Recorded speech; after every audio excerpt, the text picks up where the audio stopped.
celular del endotelium. Y se une, o mejor dicho, el factor 7 se une al factor tisular, convirtiéndolo en el factor 7 activado, el cual va a activar al factor 10 para convertirlo en 10 activado, el cual junto con el factor 5 activado, que es un cofactor, ¿no? Va a transformar la protrombina en trombina. Esta parte es la parte más corta de la llamada vía extrínseca. Entonces, como ustedes podrán ver acá, el papel fundamental del disparador de esta vía corta llamada vía extrínseca es el factor tisular, ¿no? Bien, digamos. La otra vía está dada por el factor 7 activado. Miren, también activa al factor 9. Ojo, miren, ¿eh? Y el factor 9, junto con el factor 8 activado, que es un cofactor, y el factor 9 activado, perdón, comienzan a activar también al factor 10, ¿no? Es otra vía, la vía intrínseca. Aquí, por si acaso, si ustedes se dan cuenta, no está expuesta el factor 12, ¿no? Pero esta es una de las lagunas que había inicialmente para entender que el factor 7 no solamente, como se pensaba antes, está dedicado a activar la vía extrínseca, también influye en la vía intrínseca. Esta es una vía, repito, en la cual directamente va a activar junto con el factor 9, van a convertir el factor 9 activador, y que junto con el cofactor 8A, todos ellos van a activar el factor 10, el factor 10 activado. La otra vía por la cual se activa la vía intrínseca es la del factor 12. Habíamos dicho que los fosfolípidos de alta carga negativa de las plaquetas son los que activan el factor 12, convirtiéndolo en 12 activado. Y ese 12 activado va a actuar sobre el 11 para convertirlo en 11 activado, y de ahí el 11 activado activa al 9 para convertirlo en 9 activado. Bien, todo ello confluye entonces a la transformación de la protrombina en trombina, y esta trombina es la que va a actuar sobre el fibrinógeno. ¿Ya? Al actuar sobre el fibrinógeno, la va a transformar en monómeros de fibrina que inmediatamente se comienzan a asociar, ¿no? A formar enlaces de tipo iónico. Es un tipo, una variante del tipo iónico, ¿no? Esos monómeros de fibrinógeno que al final se convierten en un polímero de fibrina, ¿no? Viene el factor 13 y convierte esos enlaces iónicos en enlaces covalentes. Ese es el factor de estabilización de la fibrina. De tal manera que se forma ya entonces la malla de fibrina que estamos viendo acá, ¿no? Estas entonces líneas generales de lo que sucede en el mecanismo de la mutación. Otro mecanismo adicional que es importante recordar es el fenómeno de la retracción de coágulo, ¿no? En el mecanismo de retracción de coágulo, la plaqueta que se hallaban agregadas y unidas por medio de pseudópodos se contraen, ¿no? Se contraen, entonces queda, como ustedes podrán ver acá, al fondo de esta área lesionada, y de todas maneras la malla fibrina queda superpuesta encima de todo este mecanismo, de todo este fenómeno,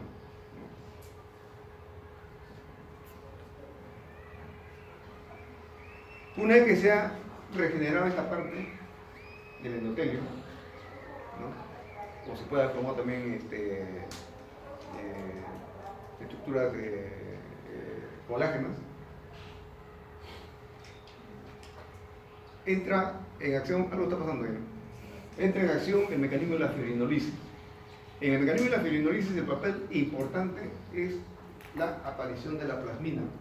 La plasmina es como una tijera que comienza a cortar en diferentes fragmentos de diferente peso molecular a la fibrina. Pero ¿de dónde surge esta plasmina? A partir de un precursor llamado plasminógeno.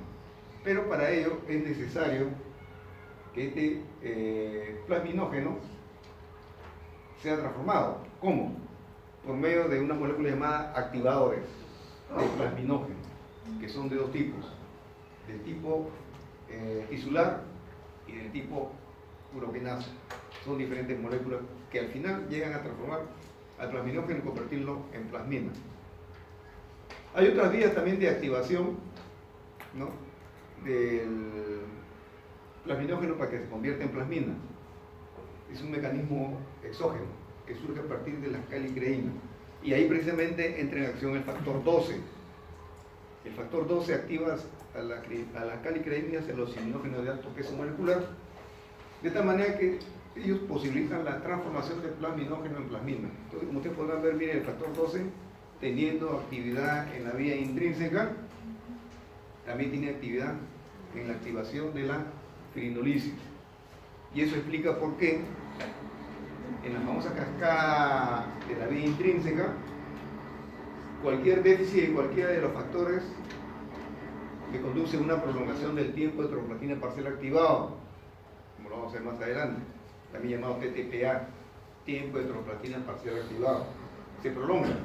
Paciente hemofílico A, TTP activado prolongado. Hemofílico B, TTP activado prolongado. Paciente que tiene déficit factor 11, TTP activado, también se prolonga. Todos ellos tienen algo en común. Clínicamente son pacientes que sufren de sangrado. Pero en el factor 12 sucede algo particular. Si hay déficit factor 12, el TTP activado está también prolongado. Pero clínicamente el paciente no sangra, el paciente más bien hace problemas trombóticos por este mecanismo que les he mencionado. ¿Ya? O sea, no está posibilitado ese factor 12 por su disminución en cuanto a concentración para activar al plasminógeno y por lo tanto no se transforma en plasmina. Y si no transforma en plasmina, entonces tenemos acá un trombo. Y si hay un trombo, entonces es un mecanismo de riesgo trombótico. Bien. Bueno, acá está para mencionar solamente que el fibrinógeno, una vez fragmentado por la plasmina, va a dar origen a los llamados productos de degradación de la fibrina o de fibrinógeno también, sí que destruye el mismo fibrinógeno. Entonces, este es el mecanismo de la fibrinolisis.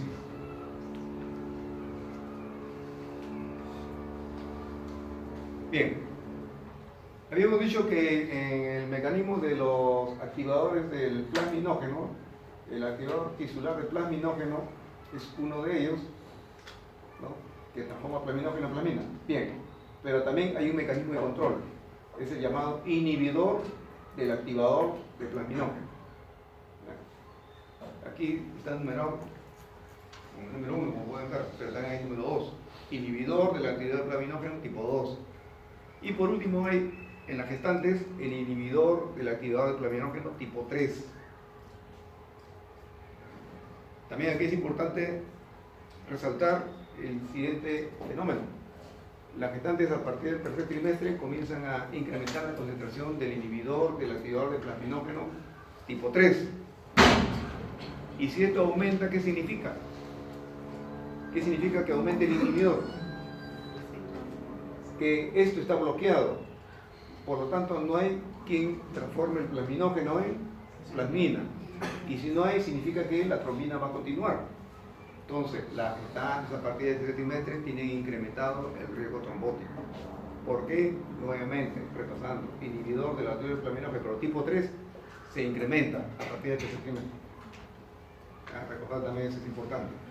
Y esa es la explicación por qué la gestante, una vez que da a luz, si es un parto normal, eutóxico, tiene que movilizarse lo más pronto posible, ¿no? Y si está en un parto distóxico que requiere reposo, hay que estarle movilizando continuamente. Antiguamente se acostumbraba en las gestantes citadinas de la ciudad, que les ponía en reposo un mes.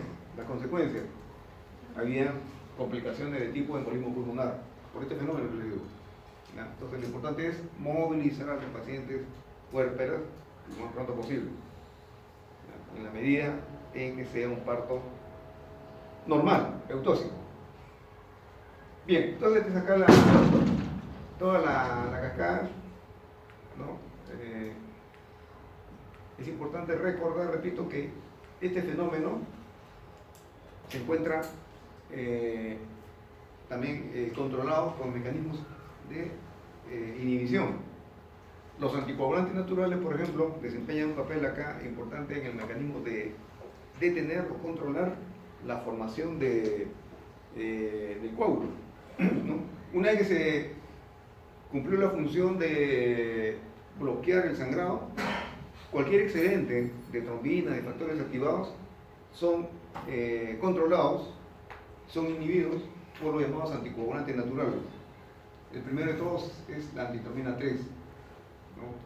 La antitrombina 3, tenemos también la proteína C, que entra siempre en acción cuando está con su cofactor llamado proteína S. Todos ellos tienen un mecanismo de acción. Por ejemplo, la antitrombina 3, ustedes podrán ver acá su acción fundamental, como dice, antitrombina 3. Antitrombina se une a la trombina. ¿Ya? ¿Para qué? Para bloquearla, precisamente. La trombina es habíamos dicho que es un elemento que transforma el fibrinógeno en fibrina. Si se bloquea, entonces ya no hay mayor formación de fibrina.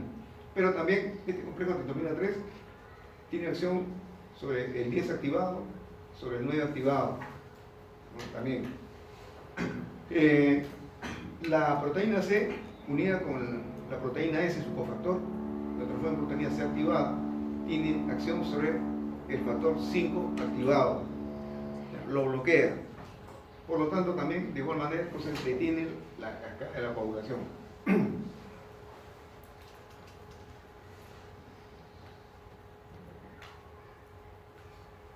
Bien. Entonces, este es básicamente el resumen de lo que es el mecanismo de la hemostasia. Ya ustedes ya lo han repasado en el curso de fisiología. Vamos a hablar ahora de las enfermedades y tratar de relacionarlo siempre con las pruebas de laboratorio que son importantes. En primer lugar, enfermedades relacionadas con la hemostasia son de dos tipos: las hipocoagulantes y los estados hipercoagulantes. En los estados hipocoagulantes tenemos enfermedades hemorrágicas. En los estados hipercoagulantes tenemos enfermedades trombóticas. Recordad entonces, las enfermedades hemorrágicas relacionadas con estados hipocoagulables. Ya tenemos acá, relacionadas con hemostasia primaria, alteraciones cuantitativas de las plaquetas. En este caso estamos hablando de trombocitopenia. Causa de trombocitopenia. Es importante también recordar las causas. Son tres nada más. Uno, primero, que la médula ósea no produzca plaquetas. Entonces son trombocitopenias de origen central. ¿Ya? Incluso las enfermedades carenciales pueden inducir a trombocitopenia de ese tipo. ¿Ya? Trombocitopenias por incremento de la destrucción. ¿Ya? Básicamente aquí lo más importante de todo es los trastornos de tipo inmunológico. Presencia de anticuerpos extraños a los anticuerpos o propios autoanticuerpos. Entonces estamos en trombocitopenia de tipo autoinmune, ¿no? ¿Qué más? Otras alteraciones de la trombocitopenia, el tercer grupo, alteraciones en la distribución. Normalmente nosotros cuando producimos plaquetas en médula ósea salen a la circulación, pero el vaso secuestra el 30%. ¿Qué pasa si el paciente tiene un hiperesplenismo? Va a secuestrar mucho más. Ahí también hay entonces trombocitopenia por alteraciones en la distribución. Todo se está concentrando en el vaso, está incrementado en volumen, ¿no? Bien, por otro lado, recordad también siempre que la cantidad de plaquetas que nosotros tenemos es producto de dos variables: cuánto se produce, cuánto se consume. ¿Ya? Si se consume mucho, obviamente que va a disminuir ese cociente. Si se produce poco, también va a variar ese cociente, ¿no es cierto? Bien, entonces eso es hemostasia primaria. En cuanto a alteraciones funcionales, en alteraciones funcionales tenemos los defectos extrínsecos, enfermedad de von Willebrand. Aquí también hay que hacer una precisión. Miren, siempre que yo hago preguntas relacionadas con la enfermedad de von Willebrand, el factor 8, se cometen muchos errores, se creen que es lo mismo, no es lo mismo. El factor 8 tiene función en la Hemostasia secundaria, ¿no es cierto? O sea, función de coagulación. ¿Y el factor von Willebrand en dónde actúa?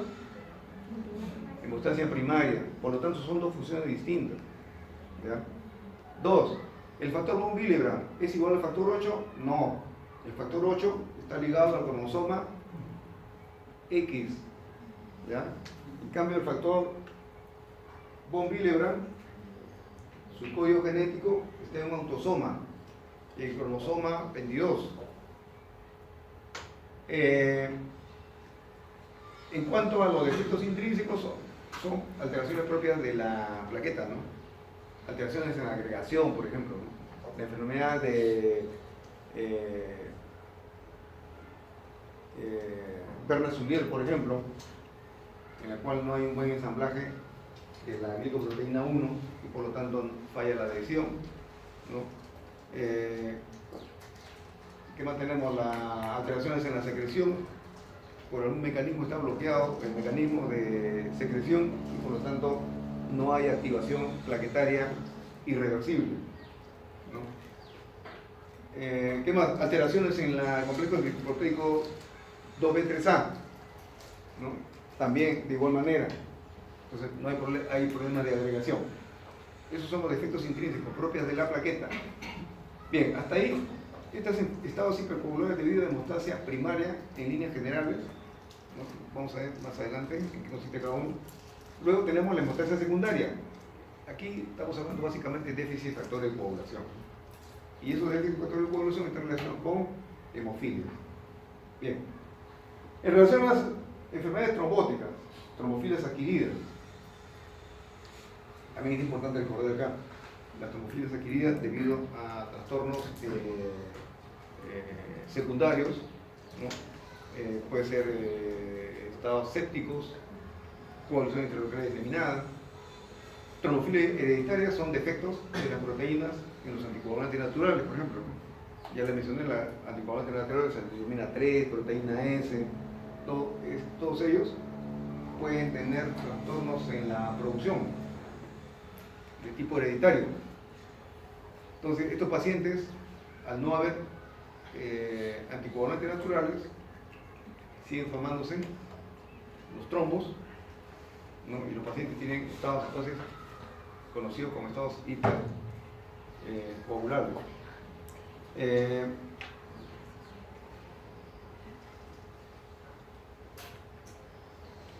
Bueno, en relación al estudio de la hemostasia para enfermedades hemorrágicas, ya es importante entonces el frecuente de plaquetas. Bueno, lo normal ya sabemos, entre 150.000 a 300.000 plaquetas por milímetro cúbico. El tiempo de sangría, ¿qué cosa es el tiempo de sangría? No es una prueba de laboratorio que mide la hemostasia primaria y tiene dos variantes. El tiempo de Duke, se escribe Duque, ¿no?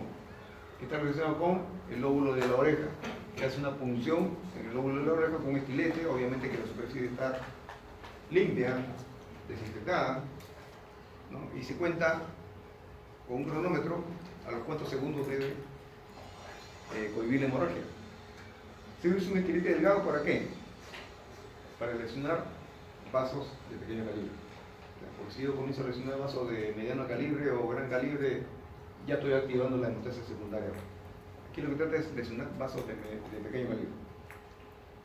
Luego tenemos algunas pruebas coagulométricas llamado tiempo de protrombina, tiempo de trombina parcial activado. Bien, estas son pruebas que consisten en lo siguiente.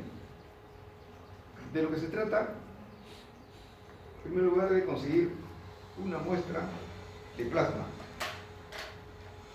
¿Qué diferencia entre plasma y suero?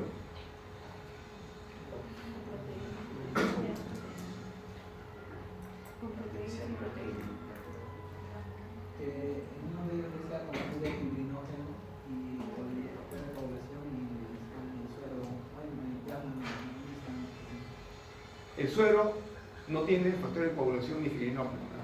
¿Por qué? Porque cuando uno toma la muestra, vamos a suponer 3 centímetros cúbicos o 4, ya, comienza inmediatamente a activarse todo el mecanismo de coagulación. ¿Cómo? Por la superficie de borosilicato del tubo de ensayo. Entonces consume todos los factores, ¿no? Y al fondo queda precipitada la fibrina, queda un remanente, eso se llama suero. En cambio, los factores de coagulación, ¿cómo se obtiene?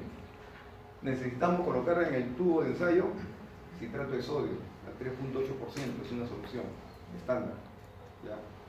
Y sobre esa base tomamos nuestra muestra, pero también debe haber una proporción entre el anticoagulante y la sangre que estamos obteniendo. La proporción es 9 volúmenes de sangre por un volumen de anticoagulante. Si tenemos esa proporción, al momento de centrifugar la muestra, se va a depositar un remanente, que es paquete de glóbulos rojos, leucocitos, pero quedan los factores de coagulación. Eso se llama plasma. Entonces, necesitamos plasma para hacer estas pruebas de laboratorio. Tiempo de protrombina, tiempo de trombina parcial activado. Aparte también para medir el tiempo de trombina, que es una tercera prueba de laboratorio, ¿no? Y por último también hay un método modificado de dosaje de filinógeno que también utiliza el plasma, ¿no? De tal manera que cuando se coagula el plasma también me indica qué cantidad de filinógeno hay en ese plasma. A menor tiempo de coagulación significa que hay menor cantidad de filinógeno. Si demora más es porque hay menos filinógeno. Es una relación inversa en este caso. Y se traduce ese tiempo en términos de concentración de filinógeno. Bueno, acá solamente para que conozcan lo que es una plaqueta, ¿no? Miren, compárense leucocitos, glóbulos rojos, y aquí está una plaqueta. Cuando juntan mide entre 1 a 3 micras, ¿no? Bien, tiempo de sangría. El tiempo de sangría habíamos dicho que es el método DUC, ese es uno, pero también hay otro método, el método que se escribe como IBI, pero realmente se pronuncia IBI, está en inglés. A veces uno dice, ¿por qué pronuncian IBI si apellida el que inventó este método IBI, está en inglés? Y lo mismo que uno se llama Juan y allá en Estados Unidos le digan John, no se llama John, se llama Juan. Bueno, igual acá, tiempo de sangría, método IBI. ¿En qué consiste lo siguiente? En primer lugar, el antebrazo, ¿ya? Aséptico. Un manguito de presión a 40 milímetros de mercurio. Se hace la punción con estiletes también ya medidos, graduados, 1 milímetro de profundidad, ¿no? Y sobre esa base comienza a activarse con el cronómetro cuánto demora el tiempo. Y se mide, cuando termine de coagularse, se mide. Igual es el anterior, se trata de lesionar solamente vasos de pequeño calibre. Pero hay una diferencia. Acá estamos estandarizando el flujo sanguíneo, cosa que no se podía en el lóbulo de la oreja. ¿Ya? Estamos estandarizando la profundidad de la lesión, 1 milímetro, cosa que tampoco podemos en el lóbulo de la oreja. A veces podían ir más al fondo, más superficial, una zona muy irrigada, otra menos irrigada, muy variable. Esta no, esta está más estandarizado. Con todo ello, el tiempo de sangría para prueba de potencia secundaria, el 50% de déficit factor von Willebrand sale negativo para esta prueba.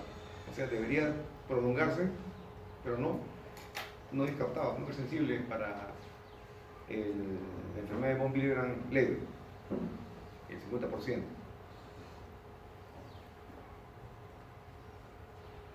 Bien, acá el tiempo de protrombina. Habíamos dicho que la vía extrínseca es la vía más corta y consiste en lo siguiente. Tengo yo factor 7 activado, factor tisular, fosfolípido, calcio iónico. Todo este conjunto va a activar al factor 10 para convertirlo en 10 activado, ¿no? Y aquí murió la vía extrínseca. Pero para la prueba de laboratorio termina este 10 activado transformar protrombina en trombina. Ya eso ya es un fenómeno derivado de todo este inicio. Nosotros iniciamos acá la prueba y dejamos que siga toda la cascada. Una vez que se forma el coágulo, a todo eso se llama tiempo de protrombina. Entonces la pregunta es, ¿el tiempo de protrombina evalúa la vía extrínseca? ¿Ya? Si ustedes observan acá, factor 7 es un factor vitamina K dependiente. El factor 10, vitamina K dependiente. El factor 5 no. La protrombina, vitamina K, dependiente. Entonces, también se utiliza para el monitoreo de pacientes que han sido sometidos a tratamiento con anticoagulante oral. Pero ahora ustedes dirán, ¿qué tiene que ver el anticoagulante oral con factores de vitamina K dependientes? Entonces tenemos que remitirnos a su curso de farmacología. De repente ustedes ya botaron su cuaderno en farmacología. Bueno, hay que repasar el libro entonces. La warfarina tiene acción sobre los factores de vitamina K dependientes. Entonces, si tiene acción sobre ellos, entonces yo puedo utilizar esta prueba para monitorear a los pacientes en tratamiento con anticoagulante oral. Bien, es el tiempo de protrombina. Tiempo de tropoplatina parcial activado. El tiempo de tropoplatina parcial activado, como se había dicho inicialmente cuando hablaba del factor 12, también se usa para evaluar la vía intrínseca. ¿De dónde arranca la vía intrínseca? Acá, factor 12, se convierte en 12 activado. ¿Quién lo convierte en 12 activado? Si estamos hablando de un tubo de ensayo, es la superficie borosilicato, que tiene una alta carga negativa. Si estamos hablando de nuestro organismo, es la plaqueta que tiene sus fosfolípidos expuestos, pero que son de alta carga negativa, ¿no? Ellos entonces activan al factor 12 y lo convierten en 12 activado, ¿ya? El 12 activado actúa al 11, lo convierte en 11 activado. El 11 activado actúa al 9, lo convierte en 9 activado, ¿ya? El 9 activado unido con el cofactor 8 activado, fosfolípido calcio iónico, va a actuar al 10 para convertir en 10 activado y otra vez sigue toda la cascada de la coagulación. ¿Ya? Pero en esta prueba también no solamente se usa para evaluar la vía intrínseca, también se utiliza para evaluar o monitorear pacientes de tratamiento con heparina. ¿Ya? Si ustedes ven acá, se acuerdan que la antitrombina 3 actúa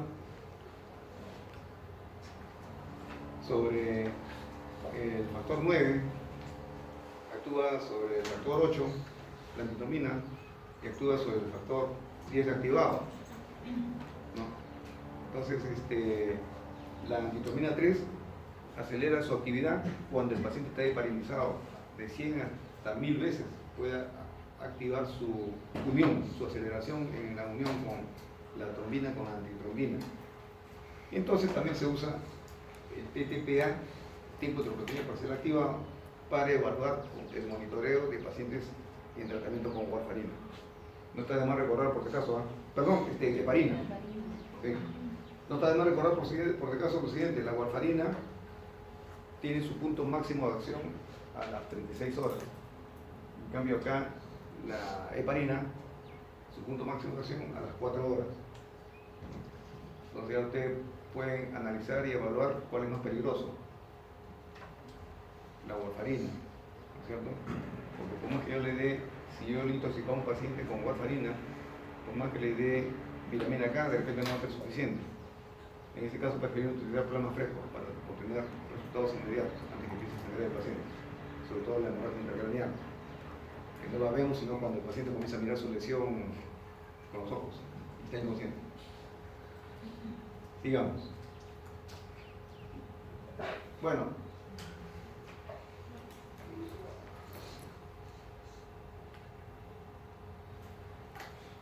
en relación, acá ya les he mencionado, ¿no? En relación a la trombocitopenia, lo que les dije, disminución en la producción, ¿no?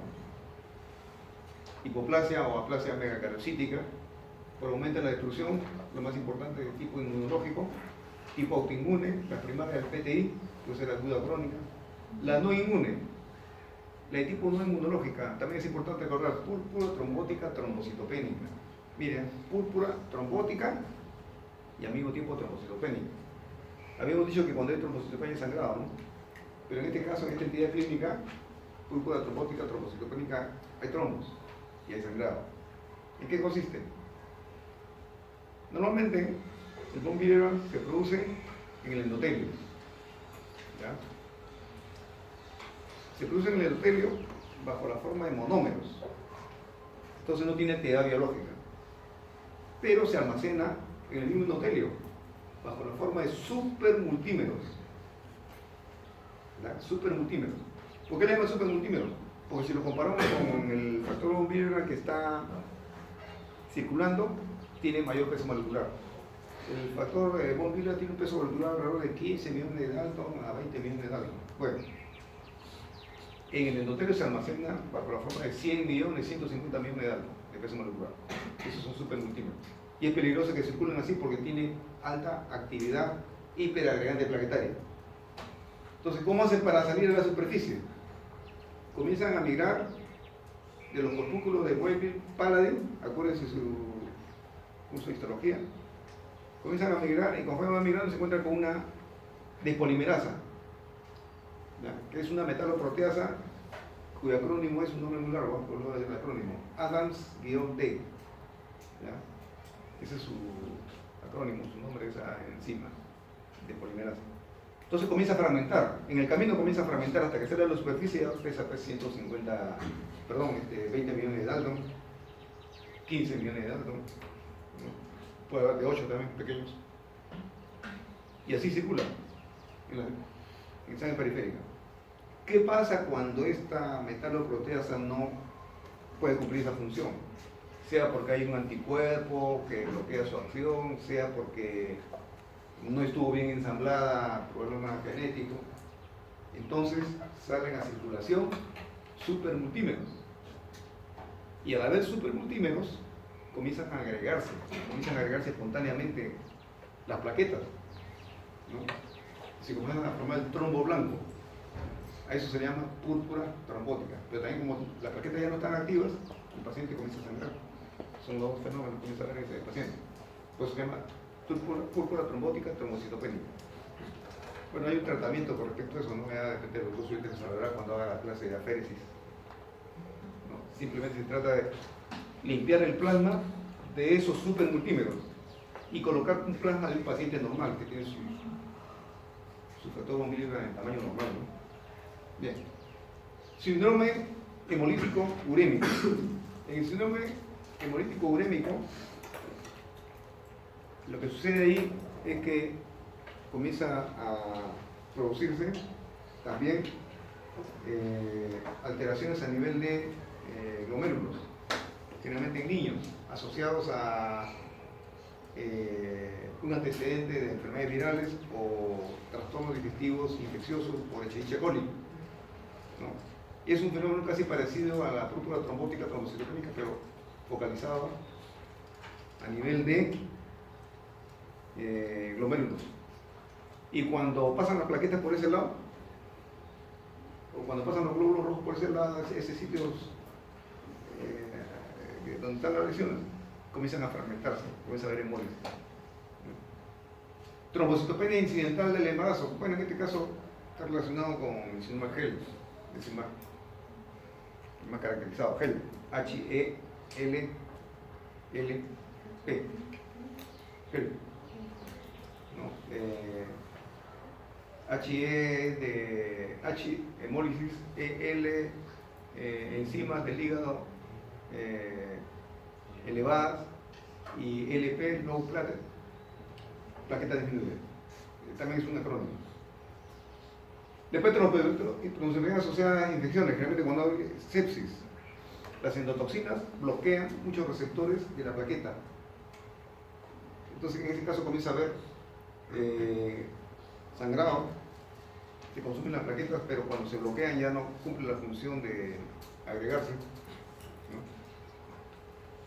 Por último, la otra trombocitopenia que les había mencionado, por secuestro esplénico, hiperesplenismo, ya les mencioné, ¿no? Las plaquetas normalmente secuestran el 30% de lo que se produce en médula ósea, pero si hay hiperesplenismo va a haber mayor cantidad de plaquetas secuestradas. Después, por último, trombocitopenia por pérdidas y dilución, por pérdidas cuando hay hemorragia, ¿no? Dilución, paciente que ha pasado por un fenómeno de sangrado masivo, le comienzan a confundir glóbulos rojos, paquetes de glóbulos rojos. le transfunden otro paquete más, 3, 4 paquetes de glóbulos rojos nada más, no estamos hablando de sangre total.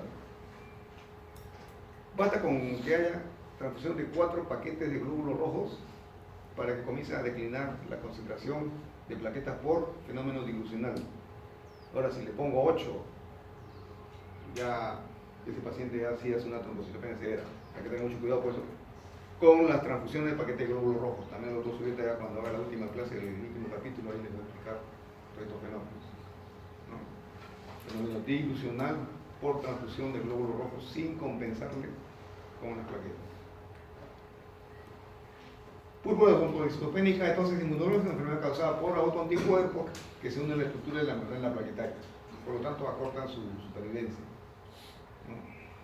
Presentación clínica, casos agudos que son muy sintomáticos, y los hallazgos favoritos que son hallazgos, como dicen hallazgos, ¿no? Son asintomáticos. De dos formas, agudos y crónicos. La púrpura trombocitopénica, cuando se inmune agudo, miren, los niños son los más frecuentes, ¿no? Es autolimitada, hay historia de sangrado mucocutáneo, petequias, ¿no? Gingivorragias, epístasis. La edad, el pico más frecuente, entre 2 a 10 años, ¿no? Afecta igual a hombres y mujeres. Antecedentes, infección viral reciente. Trombocitopenia puede ser, miren, menos de 20.000 plaquetas por minuto cúbico. Miren, eso es peligroso, ¿no? Uno puede tener 100.000 plaquetas, ya es una señal de alerta. Puede bajar a 50.000, si no hemos hecho nada, ya es tiempo que empiece. Pero con 20.000 ya es sangrado, ¿no? Hay que tener mucho cuidado. Bueno, equimosis, petequias al examen físico, 2% sangrado intestinal, menor de 1% hemorragia intracraneal, esa no la vemos, esta es la más peligrosa.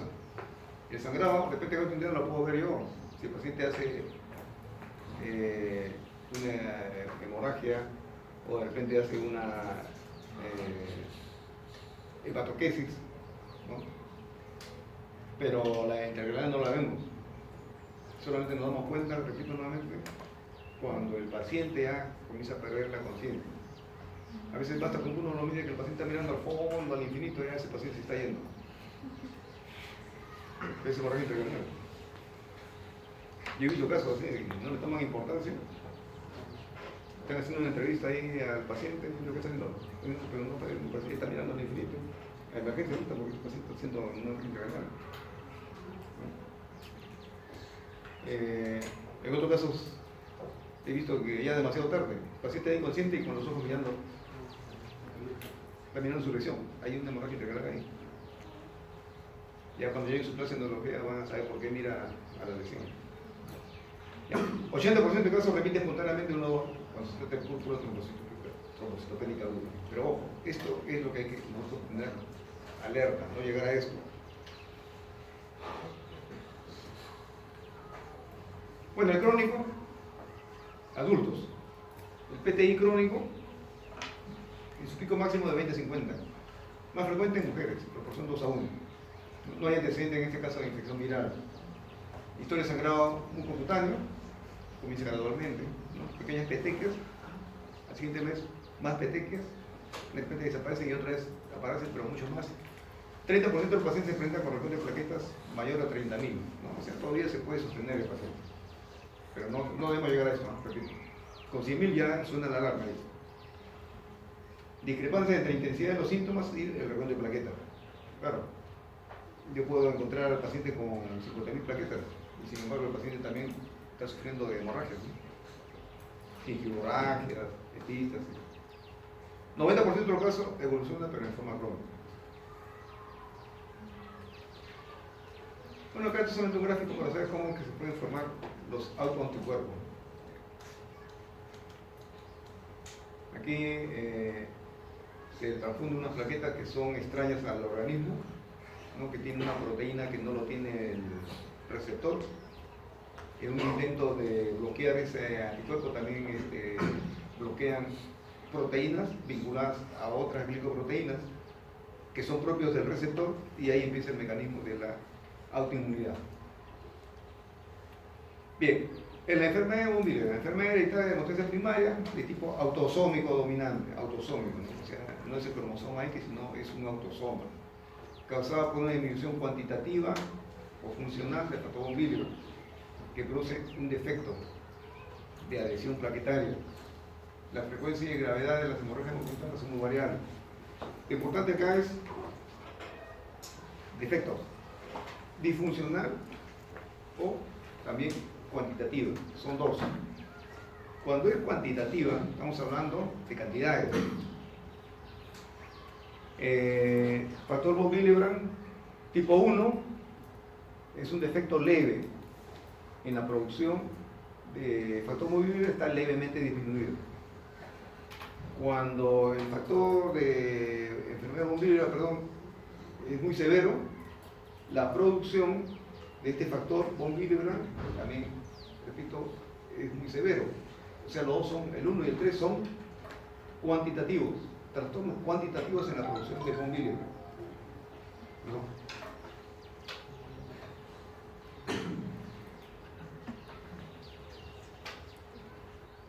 Ya te pasaste. Ahí. Ya, ahí. ¿No? Entonces, los defectos cuantitativos, pueden una pregunta así. ¿Cuáles son los defectos cuantitativos de la enfermedad von Willebrand? El 1 y el 3. El 1, enfermedad leve de von Willebrand. El 3, enfermedad severa de von Willebrand. Y el efecto cualitativo o funcional es en la enfermedad de von Willebrand tipo 2. En esta enfermedad de von Willebrand tipo 2, lo que existe es la incapacidad del organismo para formar polímeros de von Willebrand. Ya habíamos dicho que el endotelio produce monómeros que no tienen actividad biológica. Entonces tienen que formarse, como dice, racimos, agrupamientos de esta molécula. Mientras más pequeño, menos actividad biológica. ¿Ya? Mientras más grande, su actividad biológica se va incrementando. En este caso, en la enfermedad de von Willebrand tipo 2, hay esa incapacidad de formar polímeros de von Willebrand, por eso también produce el mismo defecto, ¿no? Efectos de adhesión plaquetaria. ¿Cuál es la proteína de von Willebrand? Solamente para que conozcan, ¿no? Cuáles son sus dominios y a qué lugar se pueden unir. Ya. Frecuencia, 0.82% de la enfermedad, 0.82% de la población hace la enfermedad, ¿no? De tipo hereditario. ¿Qué pasa? ¿Por qué está fallando? ¿Qué es la computadora? Es computadora, de repente no reconoce bien. Rápidamente voy a llamar también acá. A ver. Miren, sitio de lesión y su frecuencia. Epístasis, sangrado nasal, que es el 3%. Equimosis, ¿no? O sea, confluencia de varias petequias, 75%. Alveolorragia ya dental, 27%. Heridas menores, 51%. Hemorragia periquirúrgico, 51%.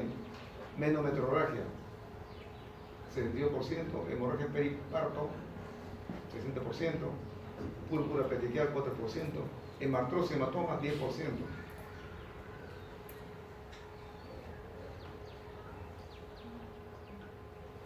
Bueno, esto solamente sigue las mismas leyes de Mendel, ¿no? No hay mucho que mostrar acá. En la coagulación, miren, observen acá, la hemofilia A, déficit factor 8, vas a recordar eso. Hemofilia B, déficit factor 9, hemofilia C, déficit factor 11. La definición de otros factores de coagulación no me van a producir hemofilia. Ya hemos visto que el 12 me produce trombosis. Ya, ¿cuáles son las pruebas de laboratorio en este caso? Tiempo de protrombina y tiempo de protrombina recién activado. Yo le agrego acá tiempo de trombina y los ejes fibrinogenos. Ya, con eso tenemos el perfil básico de coagulación. Entonces también puede venir una pregunta. Perfil básico de coagulación, para aquellos que no han venido, miren, no han venido. Yo lo estoy diciendo.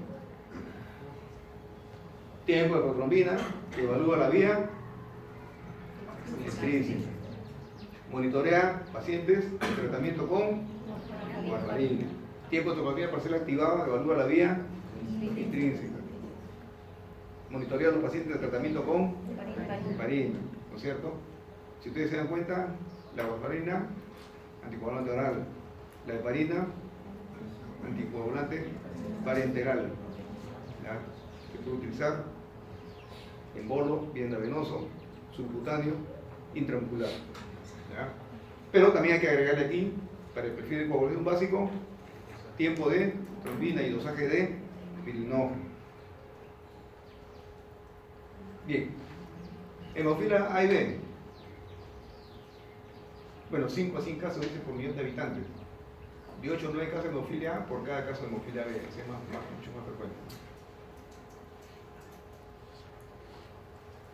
Patogenia, genes de factor 8 y 9 están localizados en el cromosoma X, o sea, herencia ligada al sexo. 50% de casos de hemofilia A grave resultan de la inversión en una sección del brazo largo del cromosoma X. ¿Ya? Acá también es importante recordar algo. Hay una hemofilia adquirida, por si acaso. Hemofilia adquirida. Si bien es cierto, la hereditaria está ligada al cromosoma X, la adquirida se basa en lo siguiente. Si yo tengo un factor von Willebrand que transporta al factor 8, ¿ya? ¿Qué pasa cuando estoy ante una enfermedad von Willebrand severa? Entonces no hay quien transporte al factor 8, ¿no es cierto? Entonces, si no hay quien transporte el factor 8, vienen los macrófagos y comienzan a retirar de la circulación al factor 8. Eso se llama hemofilia adquirida. Pero no es severa, es hemofilia. O sea, la enfermedad de von Willebrand severa produce una hemofilia A leve. Recordar. Se puede encontrar con un tipo de paciente de ese tipo. Les pongo un ejemplo. Enfermedad de von Willebrand puede presentarse en mujeres y varones. Hemofilia solamente en varones, ¿no es cierto?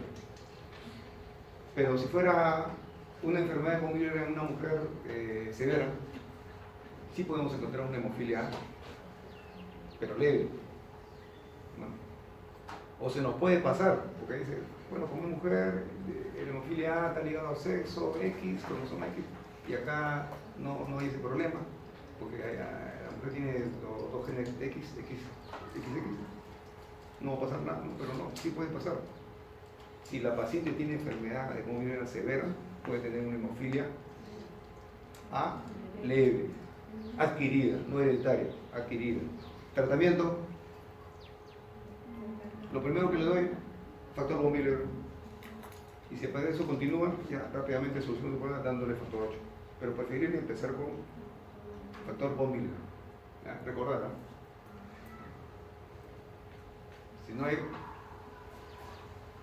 no se ha entendido, por si acaso, se puede preguntar. Bueno, herencia de hemofilia A y B, hijo de portadora, 50% probabilidad de ser hemofílico. Hijo de portadora. Hija de portadora, 50% chance de ser portadora. Y estos son para tomar en cuenta nada más la posibilidad de ser portador, nada más portador. No es una enfermedad, pero sí es portador. Hijo de hemofílico, comercializamos. Hijas de hemofílico, portadoras obligadas. ¿Qué significa portadoras? Que no son enfermedad, pero están ahí potencialmente.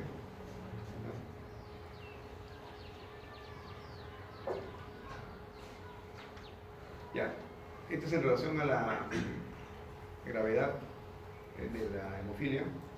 Se divide en tres partes: grave, moderada, leve. Por ejemplo, hemofilia A, ¿cómo está el factor 8? En la grave, menos del 1%. La moderada, de 1 a 4%. Leve, de 5 a 25%. Normalmente nosotros, ¿cuánto tenemos? 100%. Si ustedes se dan cuenta, miren, 100%, ¿no? Pero basta con el 25% y ya estoy haciendo hemofilia leve. O sea, todavía, si tengo el 50%, no hago la enfermedad. ¿Ya? Pero es un portador, paciente portador. ¿Ya? Bien. Bueno, y el factor 9, no pasa nada en la hemofilia, ¿no es cierto? Está completo, 100, 100%, 100% en todo. No hay ningún problema, porque el problema es, en la hemofilia es el factor 8. ¿Ya? Posibilidad de que haga hemorragia. Mire, 3 cruces en la grave, una cruz en la moderada y entre media cruz o nada en la leve. Ahora en la hemofilia B es a la inversa. Observen ustedes, factor 8, ellos tienen el 100% del factor 8, pero no tienen el 9. Cuando es grave tiene menos del 1%, cuando es moderada del 1,4% y leve del 5 al 25%. Igualmente la hemorragia sigue el mismo patrón que arriba, ¿no? Esto es importante que lo recuerden, ¿eh? Porque a veces uno dice, a este paciente le han dosado 50% de factor 8 y ya se pone en alerta y dice, uy, de repente va a ser sangrado. No, no hace sangrado. A partir del 25% que el paciente tenga para abajo, recién ahí comienza a haber el riesgo de sangrado. Recordar. Puedo también preguntar, paciente que viene a la consulta y se le detecta como ya los 50%. Puede haber ahí un error en la interpretación.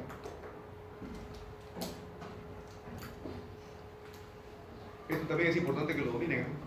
¿Por qué el hijo portadora tiene 50% de probabilidad de ser hemofílico? Este puede ser un examen. Repase bien la ley de Mendel y lo va a entender. Y el hijo de portadora, hija de portadora, miren, 50% de chance de ser también portadora. ¿Ya? ¿Por qué el hijo de hemofílico puede ser lisama? Porque puede heredar el factor X de la mamá.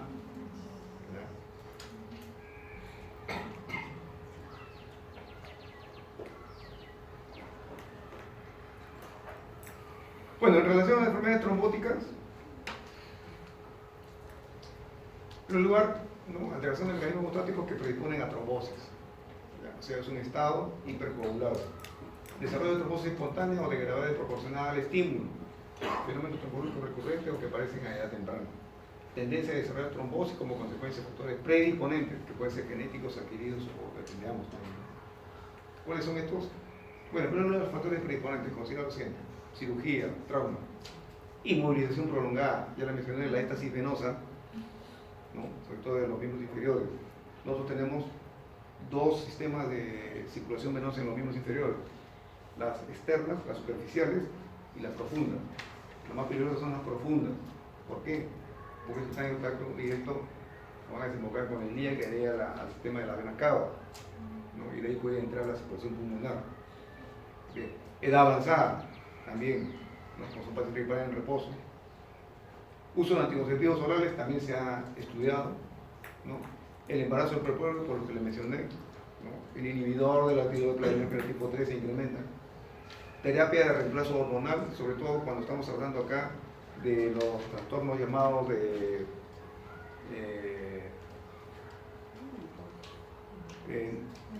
relacionados con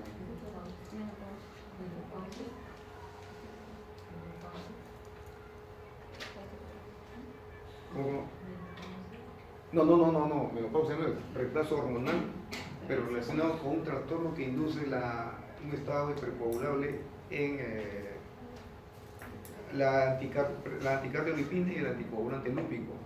¿Ya? Se comienzan a activar cuando pacientes que tienen predisposición y son sometidos a terapia de reemplazo hormonal, ¿no? Puede ser, obviamente, la paciente es menopáusica, pero también pacientes que tienen trastornos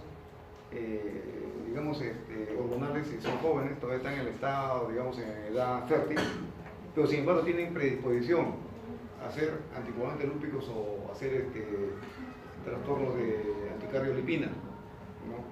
Se les mete este tratamiento y se despierta el trastorno. Bueno, neoplasias, enfermedades mieloproliferativas, también están relacionadas con estados trombóticos.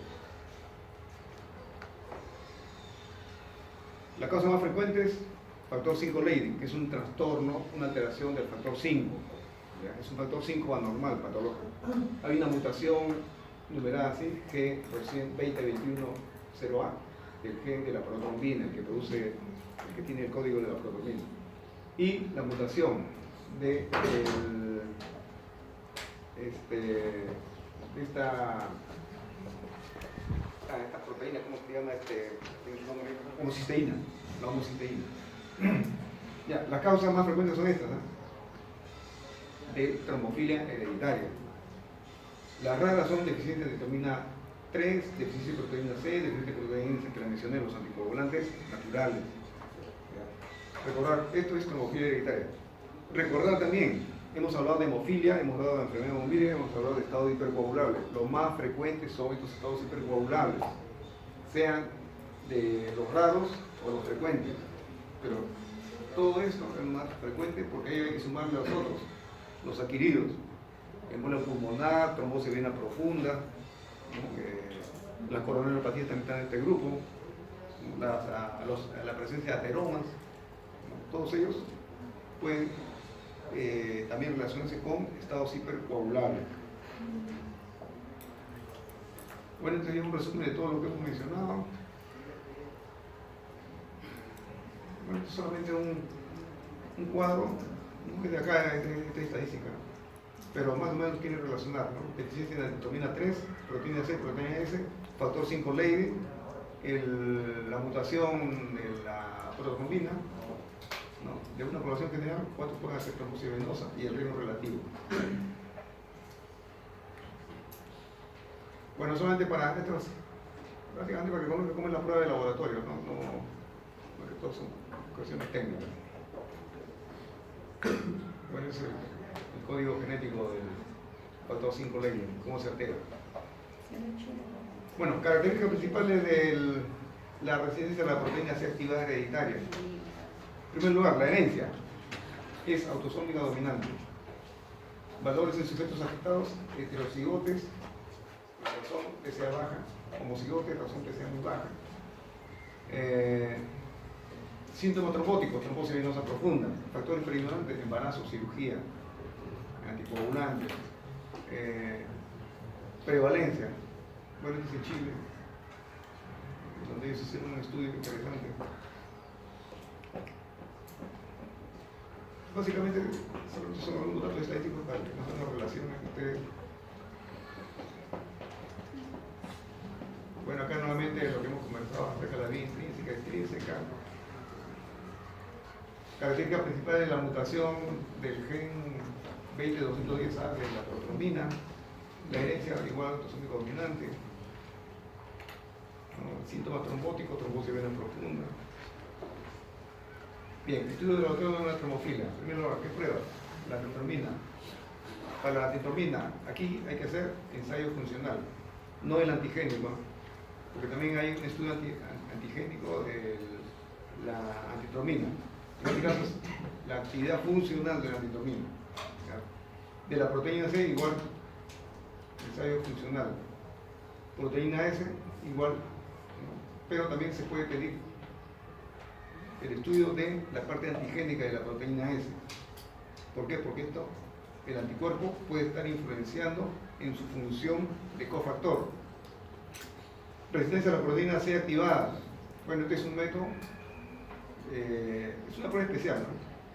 Lo único más es importante que se hace primero el método basado en el TTPA para terminar con un método confirmatorio, ¿no? La mutación del gen que produce la protrombina, el 202-210A, estudio genotípico. Anticuerpos antifosfolipídicos, bueno, pruebas dependientes de fosfolípidos para picardiolipina, ¿no? Después la homocisteína, bueno, en este caso es un estudio HPLC por inmunensayo. Esas son pruebas de laboratorio básicamente, pero lo único que sí es importante recordar, en la proteína S, no solamente hacer el estudio funcional de la proteína, sino también si es que tiene antígenos o no, que pueda haber formado anticuerpos. El resto todos son funcionales.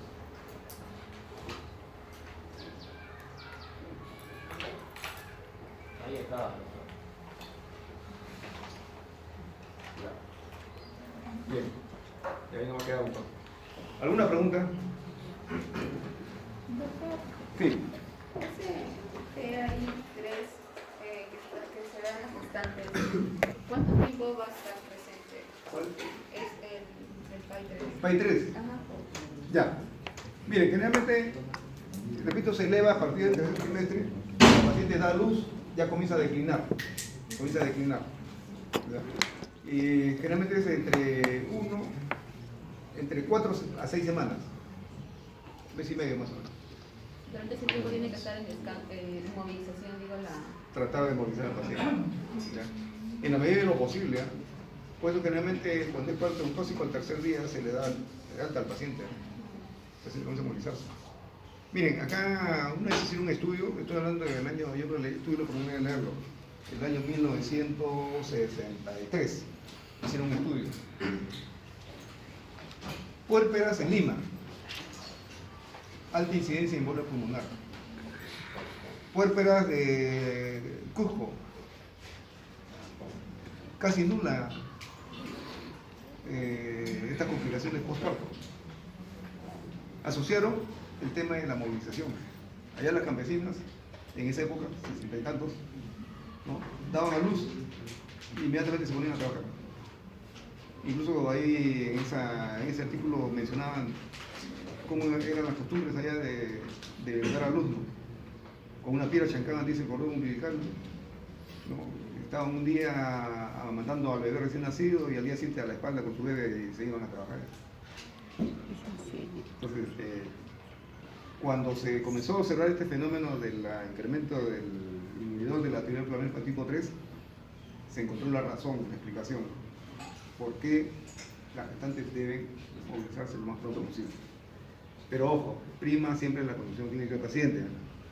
Yo tengo un ejemplo de casos en donde los pacientes aparentemente dieron a luz y de repente hicieron anatomía uterina y comienzan a sangrar.